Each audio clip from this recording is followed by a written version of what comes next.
Wyatt, would you just share with us a little bit of how you came to faith in Christ? Kind of throughout like my childhood and stuff, I kind of was like bouncing around churches, trying to find the right one. Then when like COVID came, I was kind of out of the church. We were watching online a little bit, but we weren't really plugged in that much. And then it wasn't until my sophomore year, after a wrestling practice during leadership group, that like I heard Ray say something that stuck with me, and that's when I realized I wanted to place my faith in Christ. He told me that like I was worthy, and before that I didn't think I was worthy and deserving of a relationship with God because I wasn't like active in the church and going there every weekend. But what he said then really changed my mindset, and I decided I wanted to place my faith in Christ. Leadership group is basically just a Bible study with the wrestlers. So I help coach wrestling. And so that's been 2 years now in that journey. And one of the things, I'll just brag a little bit about Wyatt.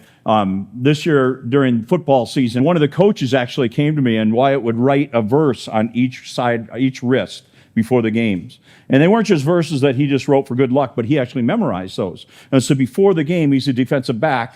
And the defensive backs gathered together, and he would share these two verses that were meaningful to him. And he was just impacting his teammates and his classmates as well. Wyatt, the Lord has been working in your life these last 2 years. You've been growing, and you just recently made a decision to be baptized. Why did you make a decision to be baptized?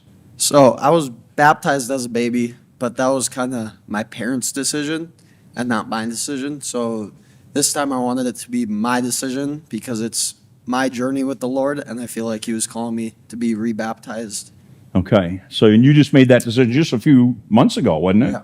Yeah. Okay. Excellent. So again, every time somebody takes a step closer to Jesus, he works fresh and new in our lives. And so we celebrate that. Last question I've got for you, Wyatt. You made a decision this summer. You're going to college this next year. And so you're in transition between high school and college. You're going to work during the summer. You got a busy summer ahead of you. Sure, you got family things going on and stuff like that. But you made a conscious decision to give of your time to serve the Lord in this internship. What made you decide to make that a priority in your life? So I wanted to not only grow in my own faith, but pour into others. And then I wanted to serve in the church so I could find my calling and just serve the Lord.